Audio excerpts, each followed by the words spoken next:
Listen carefully. What I am about to tell you will shatter everything you thought you knew about humans. I was there. I watched it happen, and by the 7 moons of Cathrix, I still wake up in cold sweats remembering the screams. Not hers, mind you, ours. Because when you corner a human, when you think you have broken them, that is precisely when you realize you have made the worst mistake of your very short life. This is not a story about human weakness. This is a warning. My name is Vorith Khalid, Senior Detention Officer aboard the Galactic Coalition prison vessel Terminus 9. 23 cycles I have worked this job. 23 cycles of processing the worst criminals the galaxy has to offer. Murderers, smugglers, warlords, psychopaths from 100 different species. I have seen things that would make your internal organs turn inside out. But nothing, and I mean absolutely nothing, prepared me for the day they brought in Mira Quinn. The alert came through during 3rd shift. Standard transfer protocol. 1 human female, category 5 offender, high-value detainee. The paperwork said she had destroyed a Vexian trade hub, killed 17 security personnel, and stolen classified military technology worth more than my entire salary for the next 1,000 years. The bounty on her head could buy a small moon. I remember thinking, great, another psychotic human, just what we needed. See, humans had only been part of the coalition for about 30 cycles. New species, young, barely crawling out of their own solar system when we found them. Most species in the galaxy thought they were cute, primitive, harmless little apes who got lucky with their technology. The humans smiled a lot, made jokes, seemed friendly enough. Nobody took them seriously. That was mistake number 1. Mira arrived in a full containment pod, the kind we usually reserve for creatures with acid blood or the ability to phase through solid matter. 4 armed guards escorted her. Vexian guards, naturally. They were the ones who caught her, so they insisted on the handoff, professional pride and all that nonsense. The pod descended on the loading platform with a hydraulic hiss. Through the translucent panels, I could see her. Small thing, maybe 1.6 meters tall. Dark skin, hair pulled back in some kind of functional knot. She wore standard prisoner grays, and her wrists were locked in neural suppressors that should have kept her barely conscious. Should have. Her eyes were open, alert, scanning everything, taking mental notes like she was on a casual tour instead of being transferred to the most secure prison facility in 6 sectors. That was mistake number 2. We should have sedated her completely. The lead Vexian guard, a hulking reptilian specimen named Chrysix, strutted forward with his weapon ready. Vexians are all about dominance displays, puffing out their throat sacs, showing off their claws, making sure everyone knows they are the apex predators in the room.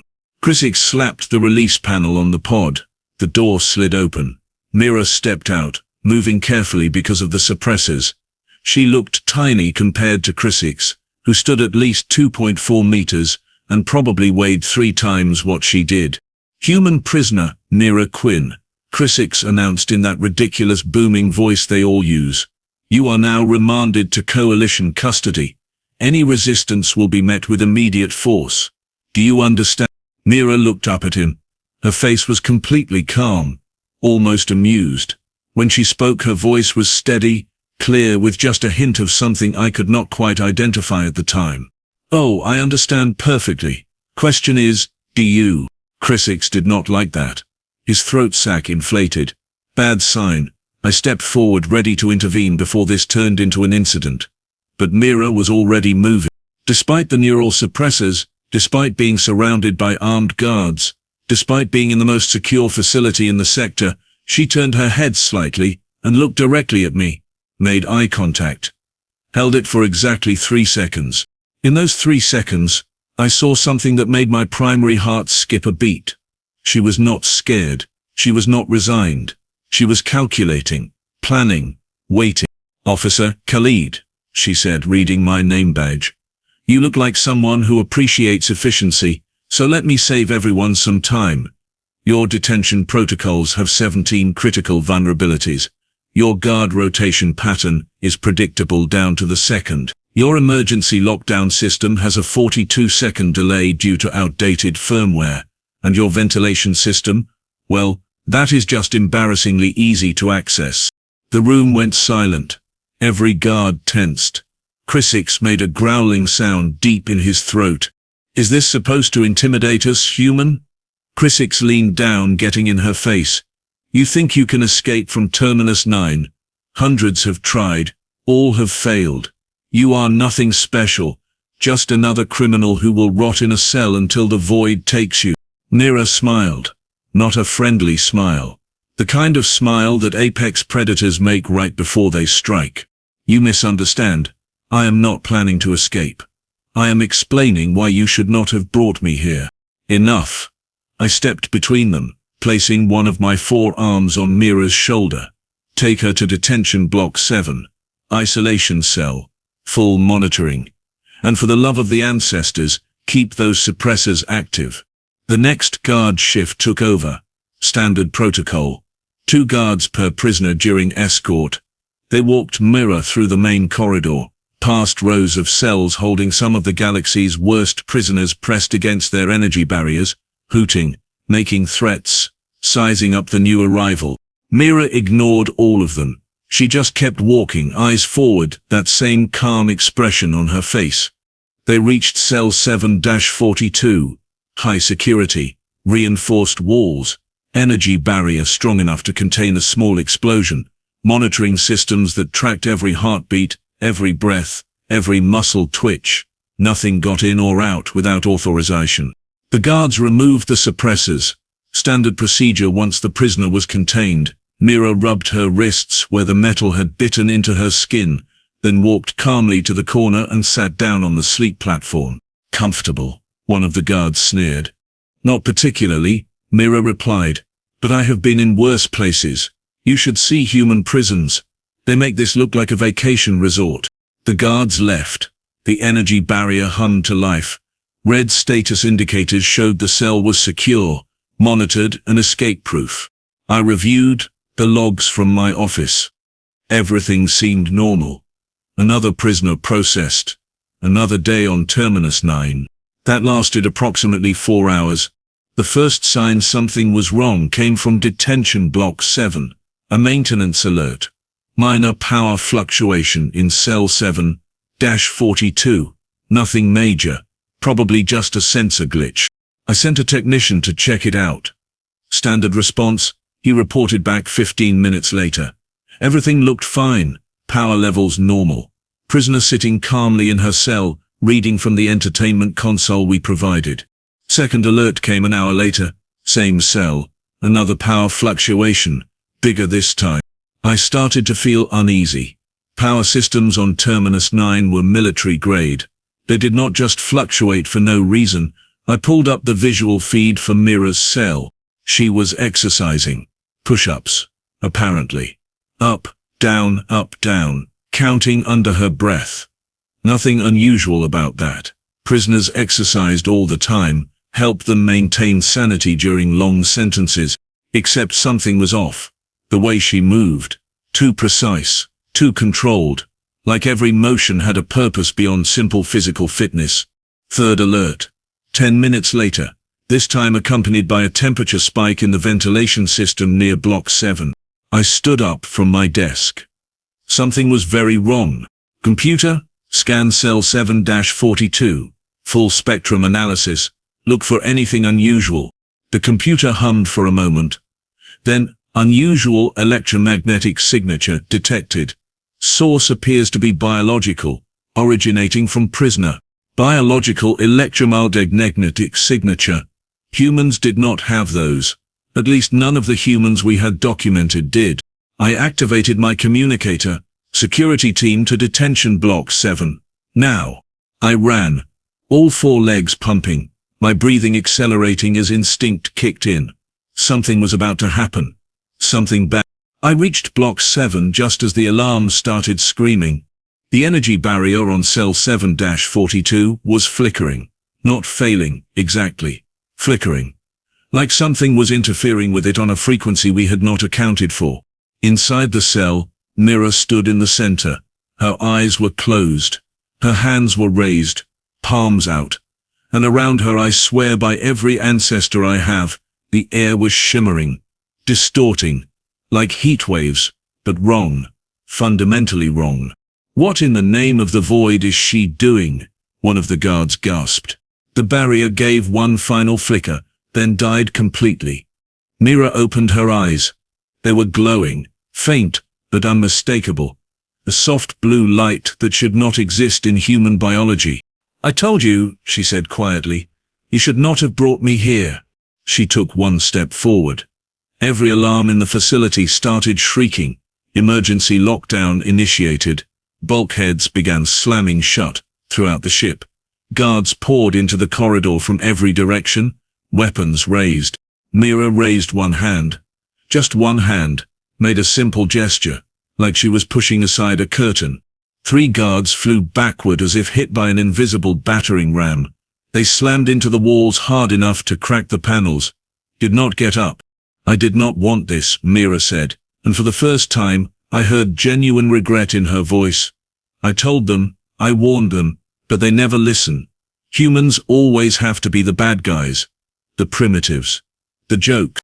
She looked at me, right at me, and in that moment I understood. This was not a prisoner. This was not some common criminal who got lucky. This was something else entirely. Something we had fundamentally misunderstood about humans, about what they were capable of, about what they had been hiding. "Officer Khalid," Mira said calmly, as more guards surrounded her, "I suggest you evacuate this block, right now, because in about 30 seconds, things are going to get very complicated." "Stand down," I shouted at her. "You are contained. There is no escape." Mira smiled that predator smile again. "Who said anything about escape?" The lights went out. Emergency power kicked in, bathing everything in red, and in that crimson glow, I saw Mira lift off the ground.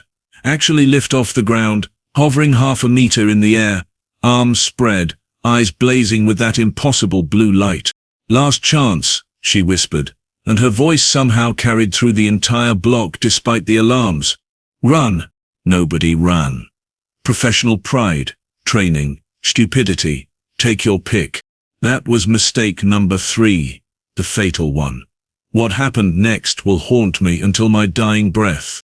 Mira descended slowly back to the floor, her feet touching down with barely a sound. The blue glow in her eyes intensified. Around her the air itself began to crack, not metaphorically. I mean the actual atmosphere was fracturing, splitting apart like broken glass, creating tears in reality that leaked some kind of energy I had never seen before. The first guard to fire was a Krillian named Hesk. Brave fool. He aimed his plasma rifle directly at Mira's chest and squeezed the trigger. The bolt left the barrel at supersonic speed, a streak of superheated death that could punch through reinforced steel. Mira tilted her head slightly, just slightly. The plasma bolt stopped, mid-air, hovering exactly 1 meter from her face, rotating slowly. The energy crackled and spat, but it went nowhere. She was holding it there. With her mind, with her will, with whatever impossible thing humans had been keeping secret from the rest of us. "Plasma technology," Mira said, conversationally, examining the frozen bolt like it was a museum piece. "We invented this about 80 years ago. Standard military issue now. Compact, efficient, deadly, but fundamentally flawed." She flicked her wrist. The plasma bolt reversed direction, faster than it had come. It caught Hesk in the shoulder, spinning him around and slamming him into the wall. His armor saved his life, but he was done fighting, done moving, done doing anything except groaning in pain. 12 guards remained. They opened fire simultaneously. A coordinated barrage that should have vaporized anything living. Plasma bolts, kinetic rounds, electromagnetic pulses, everything we had. Mira raised both hands. The projectiles stopped. All of them, hanging in the air like deadly ornaments. Dozens of ways to die frozen in time and space, creating a lethal constellation around her body. "You really should have listened," she said softly. Then she pushed. The weapons fire scattered in every direction except hers. Guards dove for cover, Walls exploded, consoles shattered. The entire detention block became a war zone in the space of 3 seconds. Half the guards went down immediately. The other half were too stunned to respond effectively. I grabbed my communicator with trembling hands. "This is Officer Khalid. We have a catastrophic containment breach in Detention Block 7. Prisoner is displaying extreme psionic abilities. Repeat, extreme psionic abilities. We need heavy assault teams. We need neural disruptors. We need everything we have, now." Static crackled back at me. Then a voice I did not recognize. Cold, mechanical, wrong, negative, Officer Khalid. All communication systems are compromised. All security protocols are compromised. Containment has failed. Have a pleasant day. The communicator went dead. Mira walked forward through the smoke and chaos. Guards scrambled away from her. Some tried to fight. None succeeded. She moved through them like wind through grass, barely touching them, yet leaving devastation in her wake. A gesture here, a look there, and bodies flew. Weapons malfunctioned, armor cracked open like eggshells. She was not trying to kill anyone. That was the terrifying part. She was holding back, restraining herself. This was Mira being gentle. "Stop." I found my voice finally. Found my courage. Or maybe just found my death wish. "Please, whatever you are, whatever you want, we can negotiate. We can talk. You do not have to do this." Mira paused, turned to look at me. The blue glow faded slightly from her eyes. For a moment she looked tired. So very tired. "I know you are just doing your job, Officer Khalid. I know you are following orders, but you need to understand something. Humans have been part of the coalition for 30 cycles. 30 cycles of smiling and nodding, and playing the role of the friendly newcomers, the primitive species grateful to be included. The comic relief." She took a step toward me. I should have run.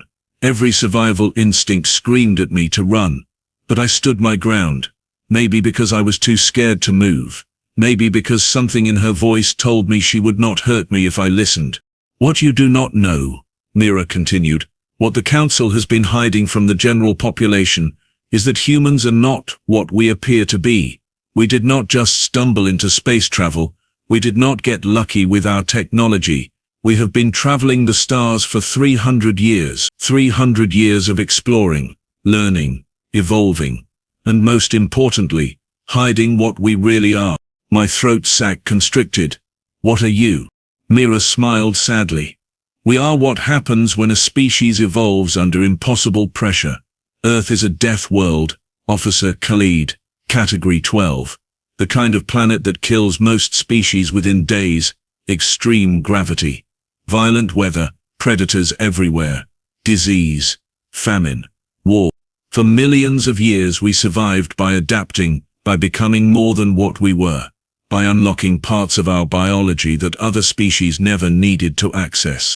She tapped her temple.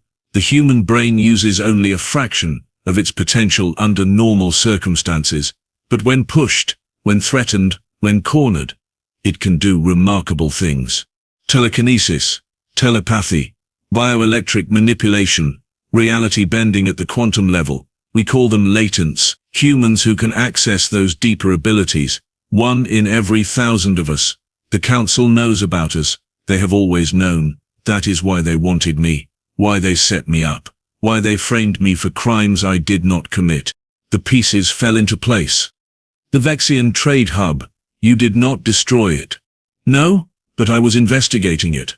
Because the Council has been conducting experiments, trying to weaponize human latents, turn us into soldiers, into tools, and when I found proof, when I gathered evidence, they decided I was too dangerous to let live, so they fabricated charges, set a trap, and here we are." Alarms continued to wail. Smoke filled the corridor.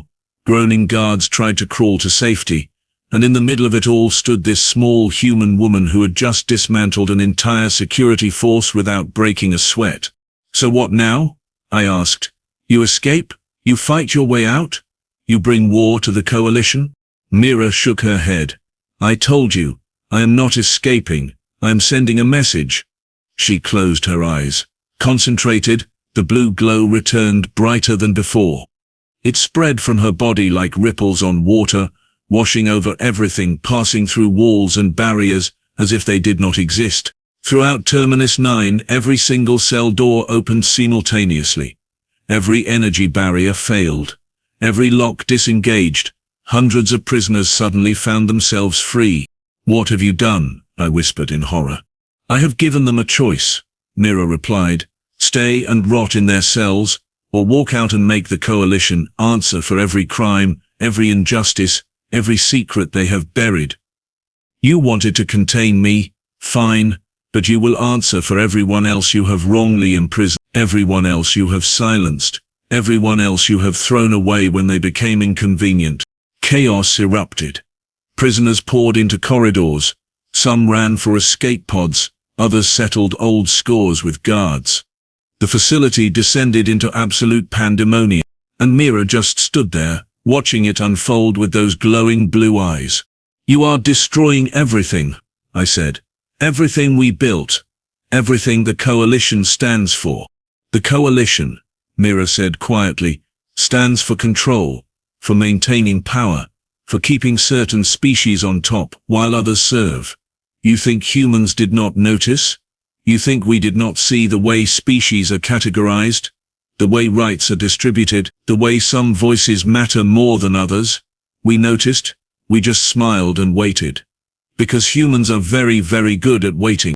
She walked past me, heading for the main hangar. I should have stopped her.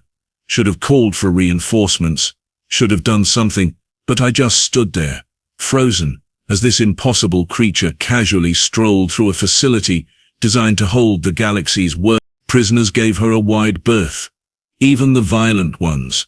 Even the psychotic ones. They could sense what I had learned. This was not someone you fought. This was someone you survived. We reached the hangar. Ships sat in neat rows, ready for transport runs.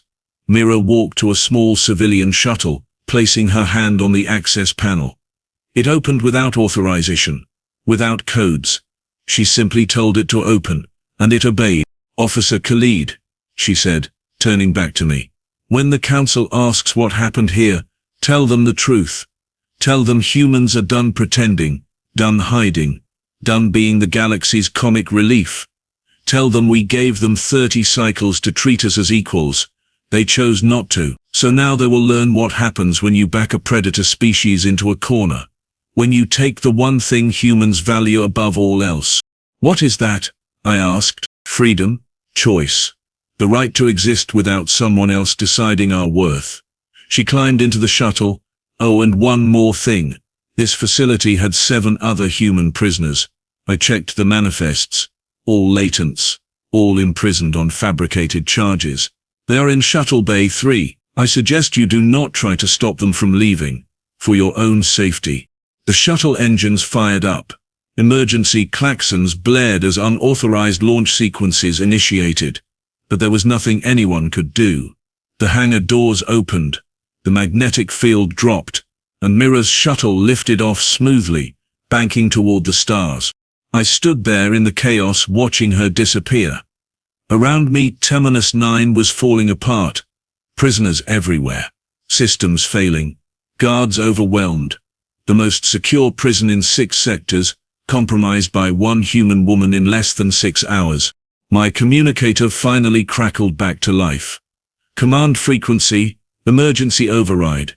The station commander's voice, strained and furious. "All personnel, this is Commander Trellix. Lethal force is authorized. Repeat, lethal force is authorized against any escaping prisoners. Lock down all sectors. Secure all hangar bays. And someone tell me how in the screaming void a single human destroyed my facility." I looked at the empty space where Mira's shuttle had been. Then at the 7 other shuttles lifting off from Bay 3. Then at the hundreds of prisoners streaming through corridors, fighting guards, overwhelming every defensive position. How did one human destroy the facility? She did not. She just showed us how fragile our control really was. How much we relied on fear and barriers instead of actual justice. How arrogant we had been to think we could cage apex predators and expect them to stay caged forever. 3 days later, I gave my report to the Coalition Council, told them everything, every detail, every word Mira had said, every impossible thing she had done. They listened in silence. Then they classified the entire incident, buried it under so much security clearance that it effectively ceased to exist.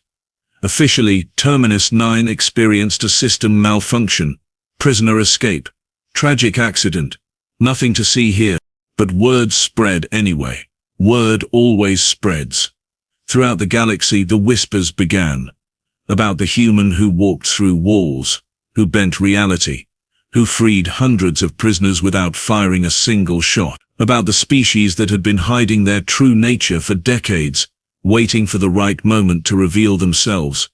And somewhere out there, Mira Quinn was still free, still sending her message, still showing the galaxy that humans were not the primitive newcomers everyone thought they were.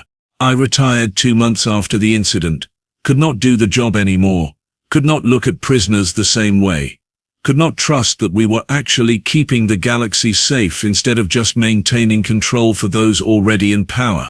Sometimes I wonder if Mira is still out there, still fighting, still freeing others like her, still being the nightmare that makes prison administrators wake up in cold sweats.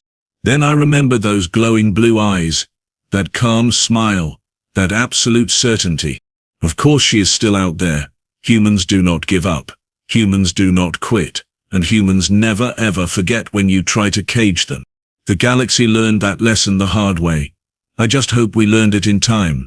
Because if we did not, if we keep pushing, if we keep trying to control them, well, Mara said, humans are very good at waiting, but she never said what they were waiting for, and honestly, I do not want to find out.